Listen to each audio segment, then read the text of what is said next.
Tonight, more Nova Scotians forced to run from the flames as the destruction hits home. Our house is flattened. It's just concrete is left.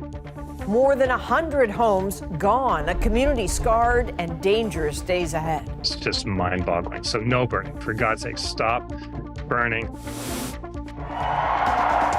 A political comeback, a decade in the making. I will not sacrifice the Alberta economy. I will not sacrifice Alberta jobs. At issue on why everyone should be watching what Danielle Smith does next. And we return to the rubble in Turkey to find lives still in ruins months after the earthquake. They make it not good and people die, children die. This is The National with Chief Correspondent Adrian Arsenault. A newly sparked fire forced new evacuations in Nova Scotia tonight, and this particular fire is worryingly close to some of the most densely populated areas. The province is so concerned the Premier is banning all activity in forest. No hiking, camping, no forestry or mining work on Crown land. He did that because of new fires that appear to be caused by humans, a development the Premier calls ridiculous at a time when resources are so strained. Kayla Hounsell joins us now from the very spot where evacuees were being taken to safety. So, Kayla, this latest fire and everything since, it's all happening very suddenly. Yeah, Adrian, there is certainly more chaos here tonight. We're getting new alerts on our phones. More than a dozen new streets were evacuated. Some of those evacuation orders have since been rescinded, but even more are on standby. And this fire is burning very close to the perimeter of the original one here in the Halifax area, but fire officials say they are considering it a new fire.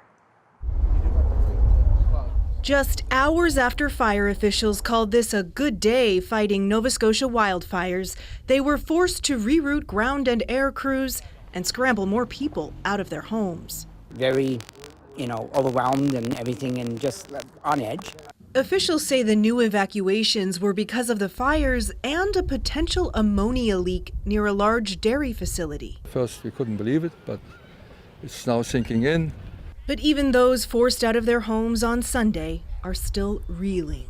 This couple lost their home. Our house is flattened. It's just concrete is left. And their business, a daycare for local families. And to not to be able to provide for them is sad. More than 150 homes in the Halifax area are gone. There may be more. When we visited the sites, there could be another structure behind the one that we've seen. But there are 151 residential properties. There's nothing left. More homes are damaged in southwestern Nova Scotia, but it's unclear how many. That fire now the biggest in the province's history. I would equate this, if this was out west, it would be a small fire, but we don't have the area that they have. So I would equate this to Nova Scotia's version of a Western Canada fire. Whoa, I need to go. Go. The fire in the Halifax area has been raging since Sunday. Crews were busy putting out hotspots all day. Air quality remains a problem, and the dry weather in the days to come will not help the threat. A late afternoon news conference interrupted by another call for help. The Premier is banning all activity in the woods. No hiking, no fishing, no ATVs, no forestry, and no mining, after there were 6 illegal burns Monday night. It's just mind-boggling. So no burning. For God's sake, stop burning. Stop flicking your cigarette butts out your car window. Just stop it. In the yellow zone, just on the edge of the evacuation zone, people are on edge. It's upsetting for those of us close. We don't really know what to do. We're waiting for information. We're prepared to go if we need to go, hoping we don't have to. The importance of that idea reinforced by the most recent evacuations. And caught up in all this havoc here tonight are residents of a long-term care facility. They were actually forced to leave on Sunday when the fires broke out. They were in the process of returning today and have had to leave again, Adrian. So certainly a confusing and difficult night ahead for many. All right, Kayla Hounsell. Thanks very much, Kayla. And meteorologist Ryan Snodden is in Halifax tonight. So, Ryan, presumably the most pressing issue right now is the wind. It certainly is. It's been relentless, really, since the weekend when the Halifax fire started, and it's continuing to be the focus as we work our way into Wednesday. Showing you the wind gusts here, and this is smoke, and so you can see the winds blowing from the west-southwest again on Wednesday. Officials calling this a drying wind, further drying what could be burned. So not good news here, gusting 30, 40 plus as we work our way into Thursday. Slightly lighter winds in Halifax, but expecting temperatures here to be near 30 degrees on Thursday. Hot and dry yet again. Now Friday, a bit of a wind shift. Onshore winds coming in ahead of this cold front we've been watching for days. It can't get here soon enough. It's expected to come through Friday night into Saturday, bringing a wind shift, higher relative humidity, and some much needed rain, Adrienne. Well, speaking of that, you know, I think about how dry it's been there for the past little while. Are we still days away from seeing any rain? It really is not going to be until the Friday night, Saturday time period. And again, so much needed. We're running at about 40% of normal rainfall for the months of April and May. So we need this so badly. A couple of spotty showers Friday, but it's Friday night in through Saturday. Hoping that this front will be nice and slow as it comes through. Still some uncertainty, but this is, again, so much needed. Could linger into Saturday. Fingers and toes are crossed that it will do so. Adrienne. All right, Ryan Snodden in Halifax. Thank you. Thank you. Now to Alberta and a political forecast. Danielle Smith now has a majority mandate for her United Conservative Party. And as Julia Wong shows us, she's already set her sights on the government in Ottawa. Danielle Smith and her United Conservative Party celebrated her election night victory after winning a razor-thin majority and the popular vote. They like the fact that we focused on the things that matter to them, which are jobs, the economy, affordability. The results resonated in Ottawa. I want to begin today by congratulating Danielle Smith on her election victory. As Premier, Smith has been aggressive towards Ottawa in the past, like pushing back against timelines to cut emissions. And she's already signaling that won't change. I will not sacrifice the Alberta economy. I will not sacrifice Alberta jobs. And I'm not going to sacrifice our oil and gas industry. I'm hopeful that the Prime Minister recognizes that, but those are the very tough conversations we're going to have over the coming weeks and months. She put them on notice that she is not going to be an easy person to deal with. But Smith's campaign lost the party 14 seats, raising questions about her future, says this political scientist. So I think there are a lot of people looking for an opening to maybe challenge her for the leadership. That could come from, let's say, some Calgary MLAs, for example. It could come from Fort McMurray. It could come from the Take Back Alberta folks. And so it's going to be a real test of Danielle Smith's leadership. In battleground Calgary, where 11 ridings flipped to the NDP, mixed reviews on the election result. I have no trust in Danielle Smith.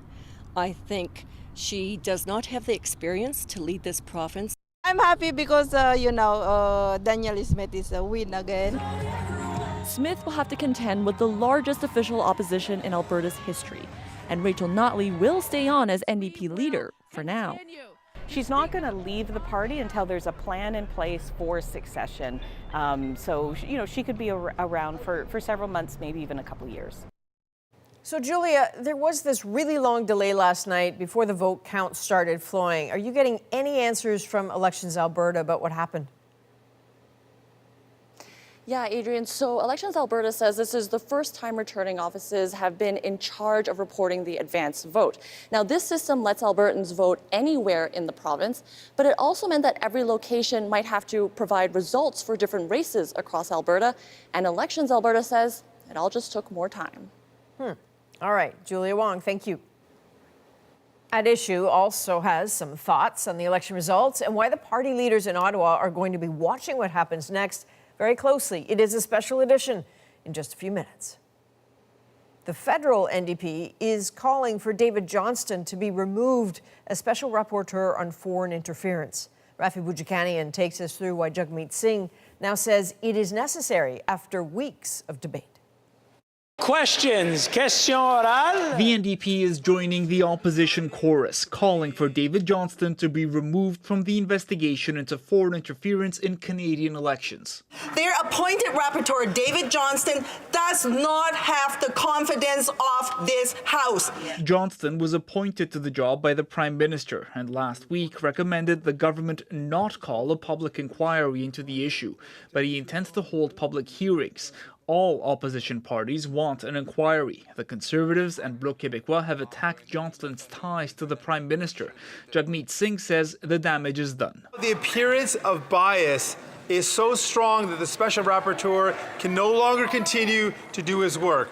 David Johnston is an eminent Canadian who has served this government and this country for decades. The NDP introduced the motion in the House of Commons. The Conservatives want them to go further, using the leverage they have as part of a deal struck to help prop up the Liberals. We call on the NDP to set a condition that if there is no public inquiry, that the NDP will break the coalition. Singh says he won't encourage an election until voters have confidence in one. I would like to see a series of steps being taken, and that to me would show some real seriousness about protecting our electoral system. Singh will follow one of Johnston's suggestions for opposition leaders to get clearance to read the classified documents he used to reach his conclusions. The others refuse, saying it would prevent them from speaking publicly. But former Conservative leader Aaron O'Toole spoke carefully in the House about a briefing he got from Canada's spy agency, saying China targeted him with misinformation and voter suppression campaigns. Each of these threats were intended to discredit me, promote false narratives about my policies. O'Toole wants a parliamentary committee to investigate those threats. The NDP motion goes to a vote on Wednesday. The results are not binding, but they could heap even more pressure on this government. Rafi Bujikani on CBC News, Ottawa. Disgraced Theranos founder Elizabeth Holmes is in prison tonight, starting an 11-year sentence. The 39-year-old surrendered herself today at a women's facility near Houston, Texas. She was convicted on 4 counts of fraud linked to her failed blood testing startup.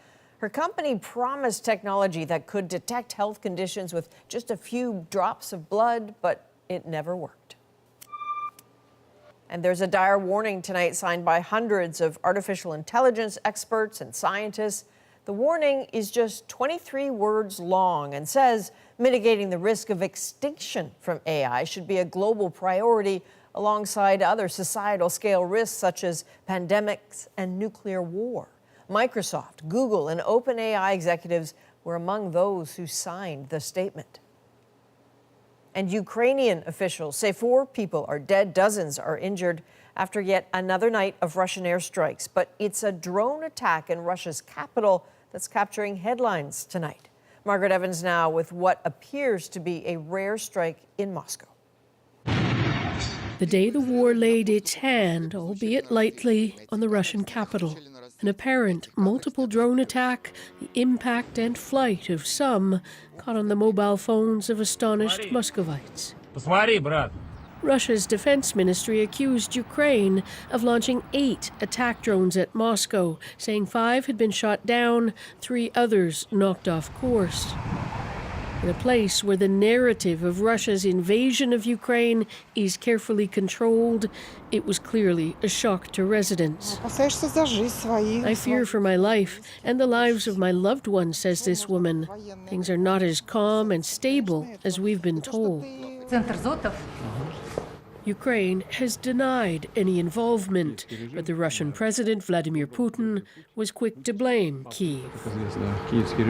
The Kyiv regime has chosen the path of trying to scare Russia, he said, scaring the people of Russia and carrying out strikes against residential buildings. There was no mention, little surprise, of the 15 months of fear and bloodshed Russia has inflicted on Ukrainians.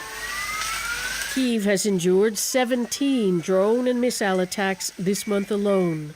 Ukrainian officials say Russia launched 31 drone attacks on Ukraine overnight, most aimed at Kyiv. Russians want to bring depression to our people. Instead depression, people very angry.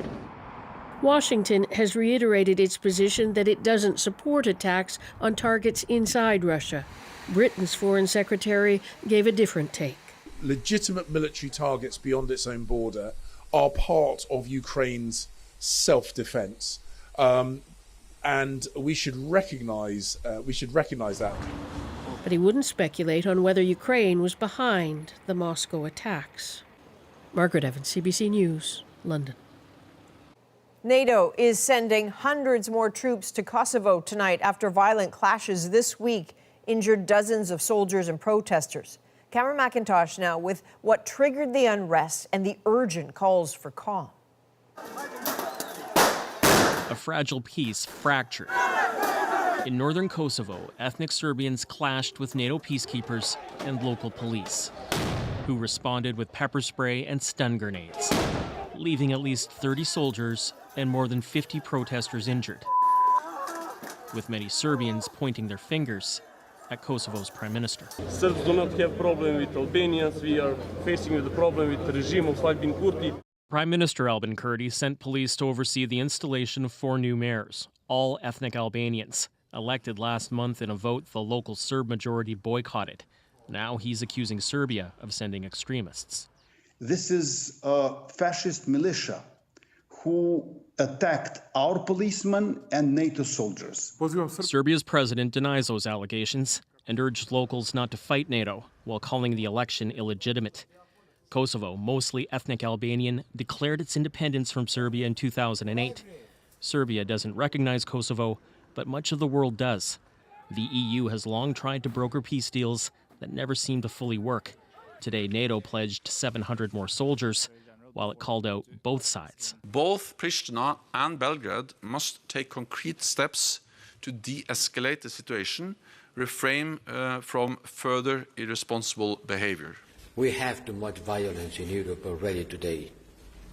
We cannot afford another conflict. Wading into the tension, Serbian tennis star Novak Djokovic, celebrating a win at the French Open, writing, "Kosovo is the heart of Serbia. Stop violence." Later denying he was trying to be provocative. For now, the mayors are on the job, along with the police, standing in the debris of the violence neither side says it wants, amid promises of more protest and tension in one of Europe's most fraught relationships. Cameron McIntosh, CBC News, Winnipeg. CBC News is learning tonight about a series of new conditions imposed on Canada Soccer if it wants to maintain its federal funding. From a gender equity standpoint, this is long overdue. From a transparency standpoint, this is long overdue. Ashley Burke has the exclusive story next. What Danielle Smith's election victory means for Alberta and the rest of the country. Welcome to another miracle on the prairies. Rosie will be here with a special edition of At Issue. And a little later, a very bumpy path to victory. The Canadian who chased the cheese and won. We're back at 2.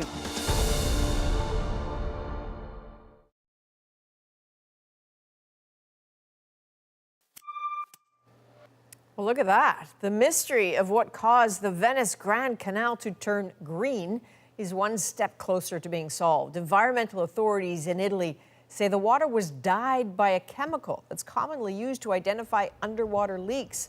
It's not yet clear how that substance ended up in the canal, but police say it's unlikely this was an accident, and the investigation is ongoing. And the World Cup is coming to Canada in 2026, and the organization at the center of it is suddenly under much scrutiny tonight. Canada Soccer is being ordered to make changes if it wants to keep its federal funding. Ashley Burke has the exclusive details. Lacasse goes in, follow up the end! They fought hard for their success on the field, but are still fighting with Canada Soccer for equal treatment. A battle the national women's team recently took to Parliament Hill. The disparity between the treatment of the men's and women's national teams is glaring. We are so sick and tired of having to scratch and claw for transparency. The sports minister said she was listening. We have questions about the finances of soccer. So you're going to order a financial audit? Now she's acting. In a letter obtained by CBC News, Pascal St. Ange wrote to Canada Soccer, saying it needed to address equality, and Canadians expect to see greater transparency with respect to how Canada Soccer is allocating funds between its men's and women's programs. She set out new conditions that the organization must meet to keep millions in federal funding, a financial compliance audit, a governance review, and taking advice on operational and financial transparency from an external advisory group. On behalf from the gender equity standpoint, this is long overdue. From a transparency standpoint, this is long overdue. It's time for the transparency to be there so that we know what's going on. It's literally taken decades of players asking the media, asking the government to do something, and finally something's happening. Former national team player Carrie Serwetnik says this is the most significant development she's seen after generations of poor conditions. The women have been treated like pets, like dogs. They've been patted on the head for all of their accomplishments and then given scraps, to survive on. And it's really unfortunate. Canada Soccer told CBC News that it has been working closely with the minister's office and it will meet all of these new requests. Experts say that's a start, but it doesn't come soon enough, pointing to the lack of promotion heading into the Women's World Cup. Ashley Burke, CBC News, Ottawa. Pride Month starts this week, but it comes amid some heated debate in many areas over raising the pride flag or using other symbols to support LGBTQ communities. Now, as Ithil Musa shows us, a Catholic school board in Ontario is joining the list of places opting out. It was a packed crowd with security. Still, at times, things got a little heated. In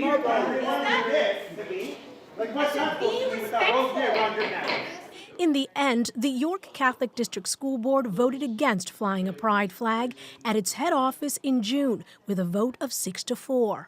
You can't even fly a piece of cloth. How can students feel safe? It doesn't align with our Catholic values, and that's fundamentally why I voted against it. When the board's chair was pressed further, he had this to say. There's some values that are expressed within the context of the flag in that community that don't align with our faith.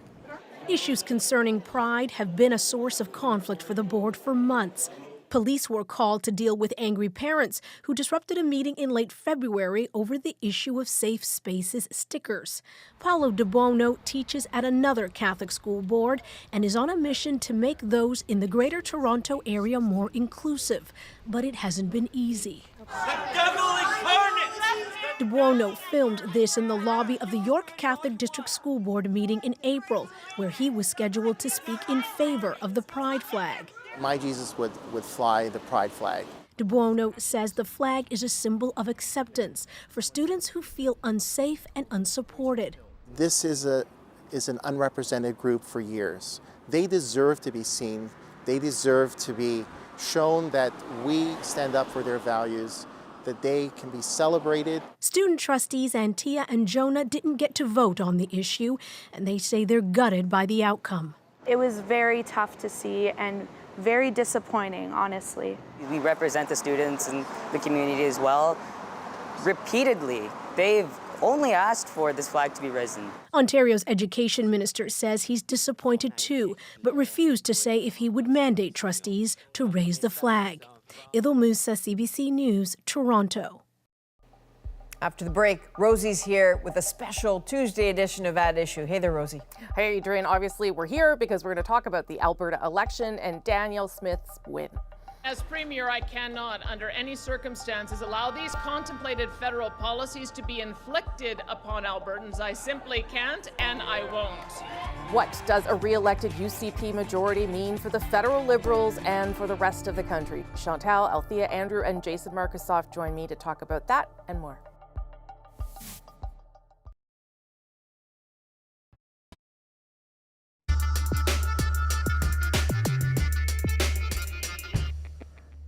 Hi there, I'm Rosemary Barton. Here's what's on a special post-Alberta election At Issue. My fellow Albertans, we need to come together no matter how we have voted to stand shoulder to shoulder against soon-to-be announced Ottawa policies that would significantly harm our provincial economy. Although we did not achieve the outcome that we wanted, we did take a major step towards it. There's a hard line when it comes to anything that will damage our economy, that we are not going to just transition our oil and natural gas workers out of jobs. We are not going to pursue a net zero power grid by 2035. All right, so the results are in, and Danielle Smith has won another majority. Well, she has won her first majority, another UCP majority in Alberta. So what's to be made of how this might impact the rest of the country? You certainly heard some signs there from Danielle Smith. Let's bring in at issue Chantal Hébert, Althea Raj, Andrew Coyne, and Jason Markusoff joins us from Calgary, where I was just a city I was just in moments ago.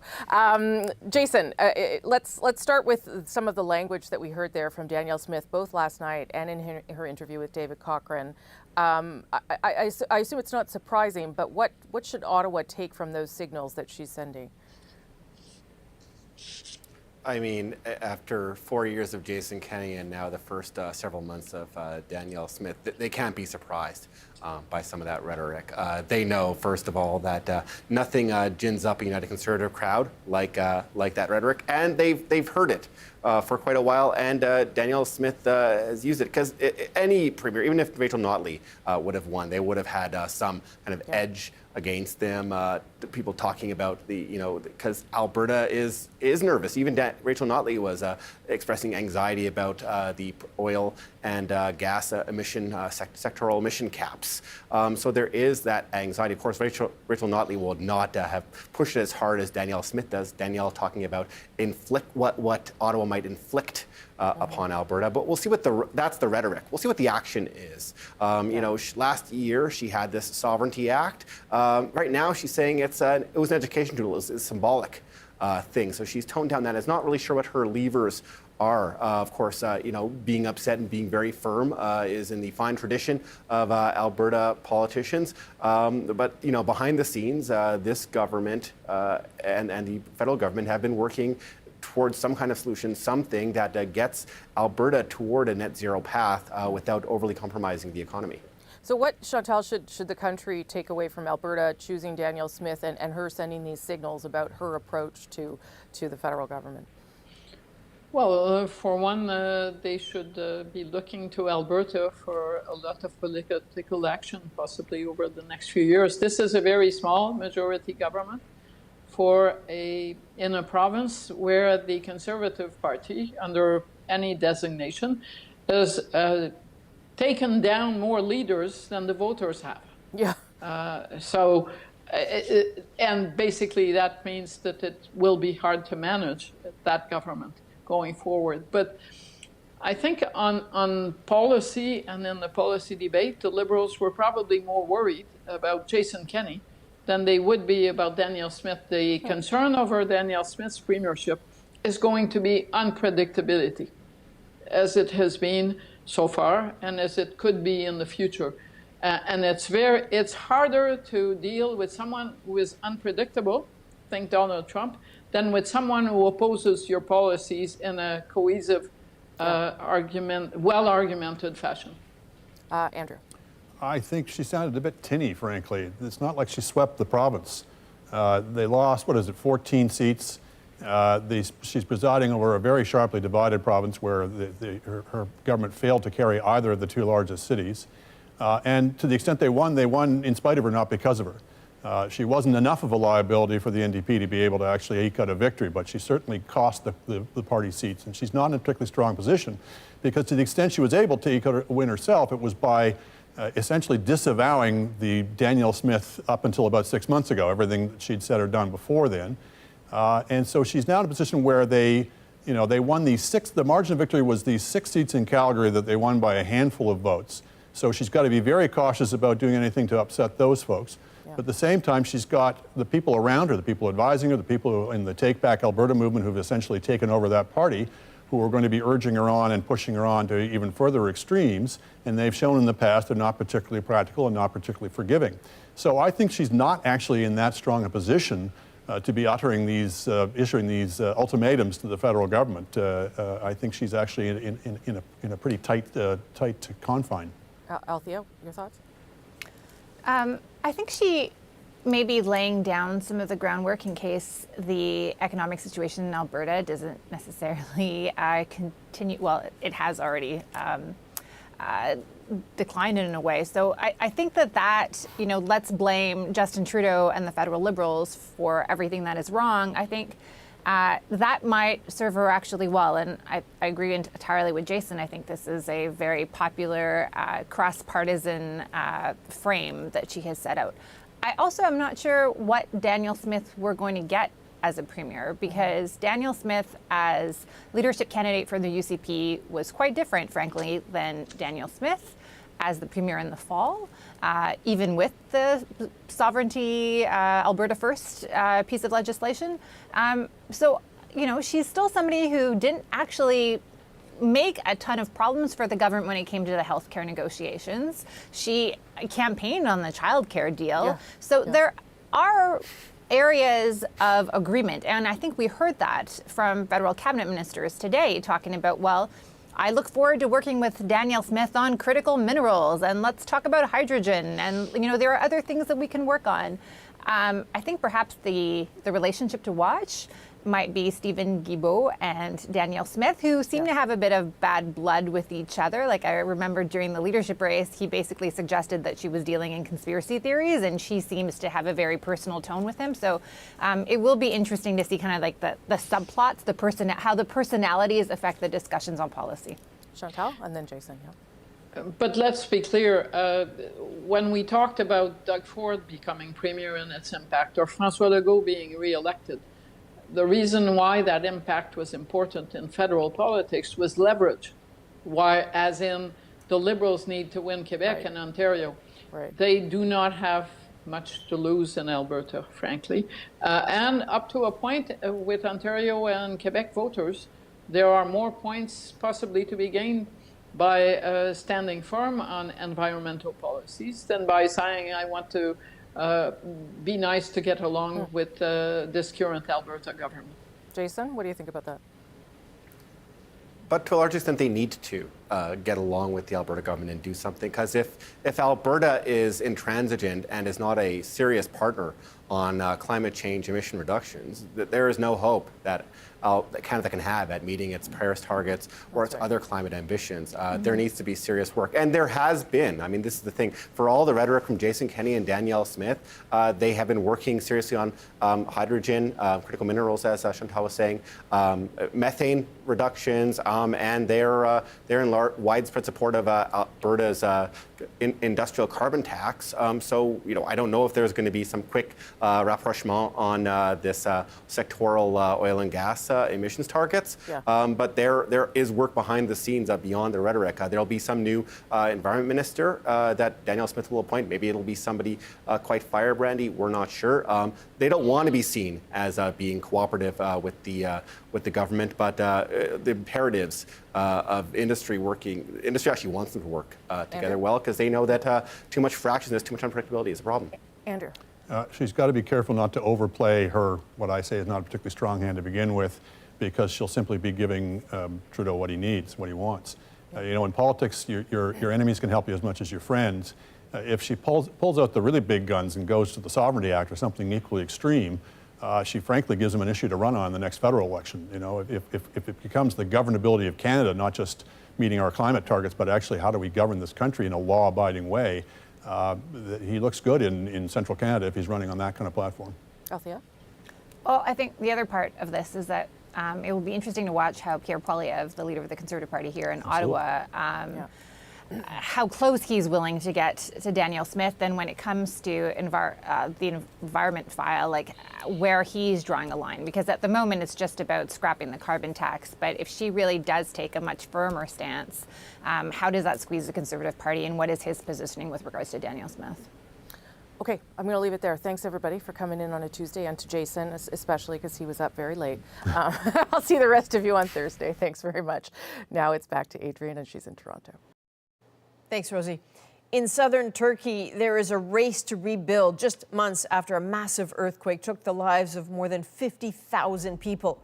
Coming up next, Briar Stewart visits a devastated landscape and the people trying to put their lives back together.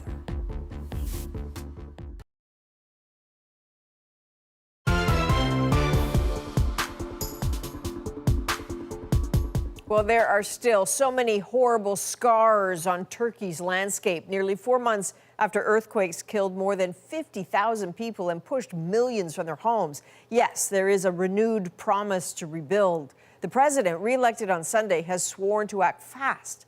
But Briar Stewart recently returned to the disaster zone and found people who have doubts and real fears for the future. This was the heart of the ancient city of Antakya, and we're being led up a precarious path to the top of a mound to see what's left of a historic Greek Orthodox church. This was the whole complex here? Yes. It was 3.5 months ago that much of this city was leveled. This was basically the cultural center of the city. You had boutique hotels, little restaurants, and also a number of churches. And we know, of course, that the earthquakes happened in the middle of the night, and among all of the rubble on the floor, a clock that stopped just at 4:15. Much of the city's old town looks like it hasn't been touched since then. Cars still sit under crumpled buildings. But it's just up the street where we find a business owner determined to carry on. Mehmet Sirkan Sinkan sells antiques, and some of his wares now line this street.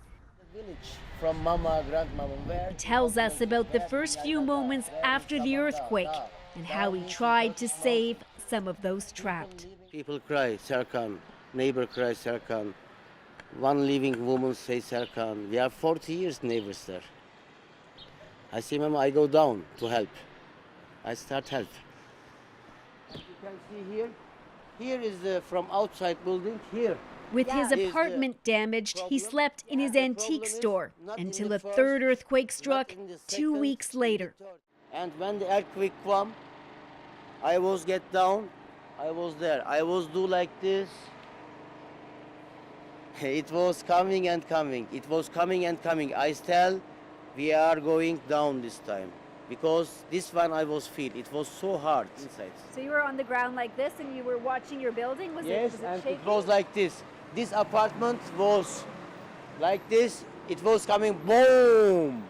And here, boom. That's when this hotel across the street collapsed.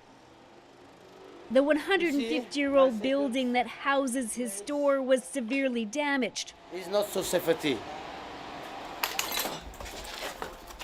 In the first earthquake. Which is why he's moved again and is staying in a nearby business. Here you see apartments. Apartments make us down. Others are in much worse conditions. The truly desperate pick through the rubble for anything of value. With 3 million families displaced across Turkey,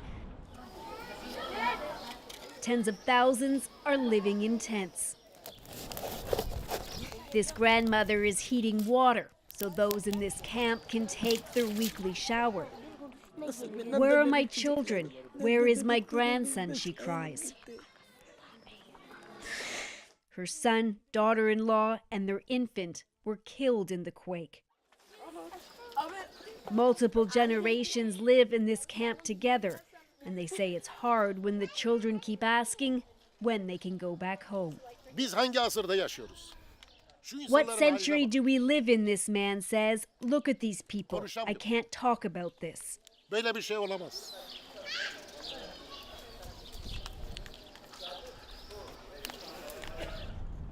Antakya is in the province of Hatay, where more than 200,000 buildings either collapsed or were severely damaged. On some streets, demolition crews are at work. On others, apartments sit torn open, leaving us wondering just what happened to the families living here.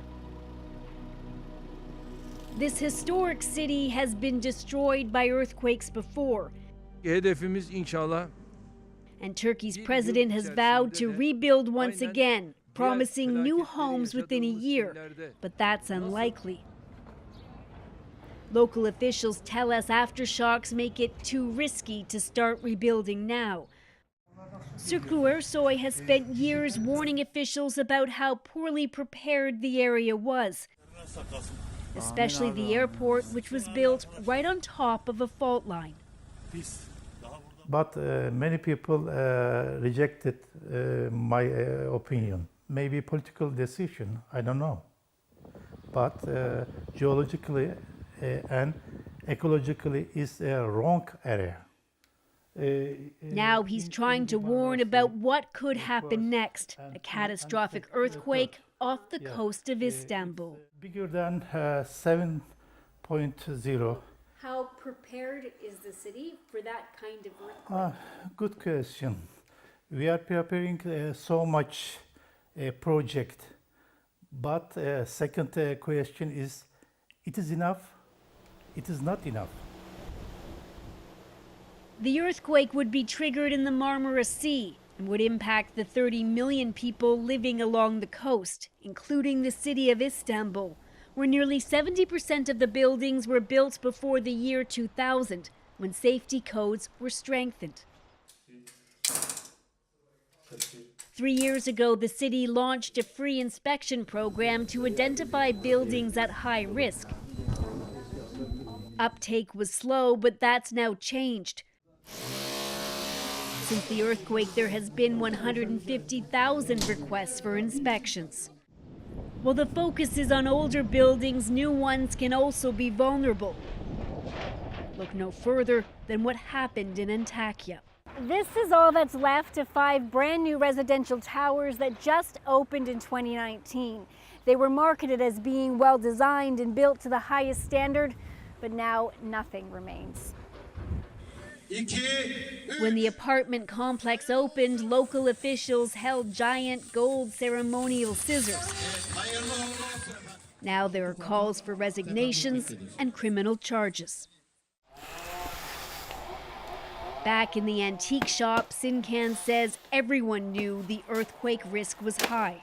6 months ago, he put this map of the fault lines on his wall. I don't know, maybe for me a message.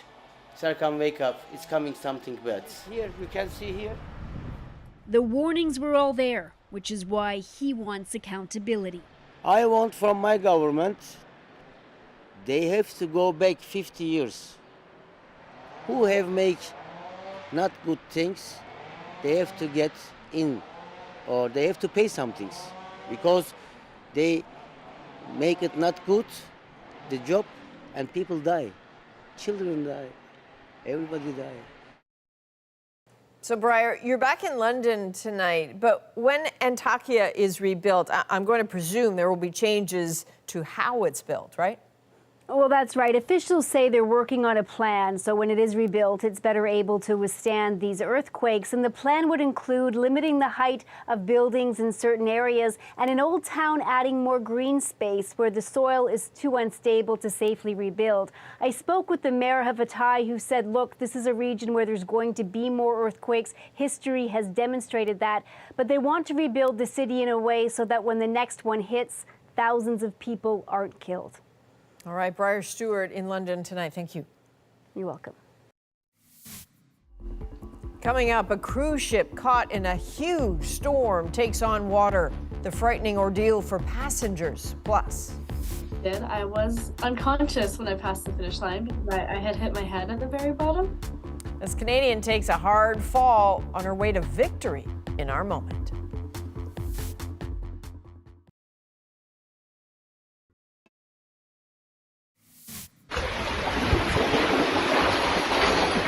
Well, this is what it looked like on board a Carnival cruise ship after it sailed through a violent storm off the southern U.S. Passengers described the ship making horrible noises, shaking violently. It was hit with winds of more than 130 kilometers an hour, storm swells of more than 5 meters. And all this lasted for nearly 12 hours. Incredibly, there were no reported injuries. Well, this might just be maybe the most bizarre sporting event on earth, the world-famous cheese rolling race at Coopers Hill in England. So yesterday, 19-year-old Delaney Irving from Nanaimo, BC, won the women's race, something she doesn't remember because she was knocked unconscious. The video is a little hard to watch. Don't worry, she is okay. Her victory is our moment. Basically, we all line up at the start of this very steep hill. A big 7-pound block of cheese is rolled down, and then everyone just runs after it, trying to catch it. I had gotten back on my feet at the very bottom of the hill, so I started just sprinting. And then I guess I took a tumble, fell on my head. As soon as I felt myself fall, just trying to tuck up and try to protect myself, not break anything. I was unconscious when I passed the finish line. I just remember hitting my head, and now I have the cheese. So I kind of blacked out for most of it. I found the block of cheese was on my lap, and that's how I knew I had won. Definitely sore. I've got a lot of bruises, but overall, I'm okay. I didn't even know she was doing it. I knew she was going, but I had no idea that she was going to be a part of the race. I didn't tell them I was doing the race. I would not have let her, but what do you do? But they're very happy for me to bring this home. I know what you're wondering. What kind of cheese is that? Double Gloucester. Also, maybe you're not surprised by this, she didn't exactly train for this. In fact, she was backpacking, through Europe with her best friend and thought, you know what, I'll give this a go, incredibly. That is a national for May the 30th. Thank you for being with us. Have a good night.